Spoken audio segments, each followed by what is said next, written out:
महात्मा बुद्ध प्रवचन सभा में आकर मौन होकर बैठ गए। शिष्य समुदाय उनके मौन के कारण चिंतित हुए कि कहीं वह अस्वस्थ तो नहीं। आखिर में एक शिष्य ने पूछ ही लिया, बुद्ध आप आज इतने मौन क्यों हैं? वह नहीं बोले तो दूसरे शिष्य ने फिर पूछा, गुरुदेव आप स्वस्थ तो हैं? बुद्ध फिर भी मौन बैठे ही रहे।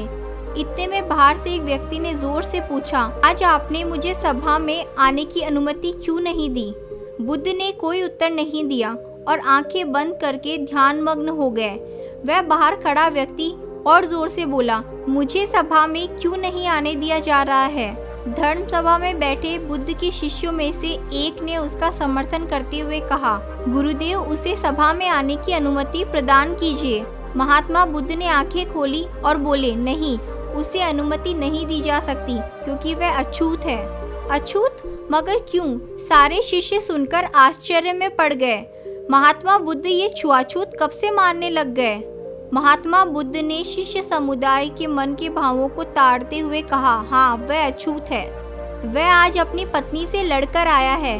क्रोध से जीवन की शांति भंग होती है। क्रोधी व्यक्ति मानसिक हिंसा करता है। इस क्रोध के कारण ही शारीरिक हिंसा होती है। क्रोध करने वाला अछूत होता है क्योंकि उसके विचार तरंगे दूसरों को भी प्रभावित करती है।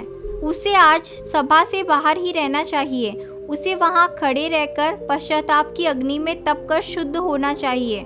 शिष्यगण समझ गए कि अछूत कौन है।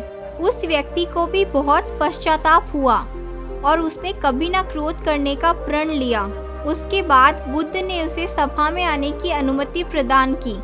इस कहानी से हमें ये शिक्षा मिलती है कि क्रोध स्वास्थ्य के लिए बहुत हानिकारक है। क्रोध अहिंसा को जागृत करता है। क्रोध आपके लिए और सामने वाले के लिए भी बहुत हानिकारक सिद्ध होता है।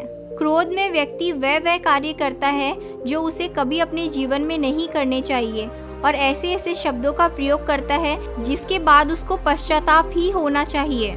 क्रोधित व्यक्ति खुद तो अशांत होता ही है और उसका प्रभाव अपने आसपास वाले लोगों पर भी डालता ही है। इसलिए क्रोध ना करें, शांत रहें और शांत रह के जीवन जिएं और सदा खुश रहें।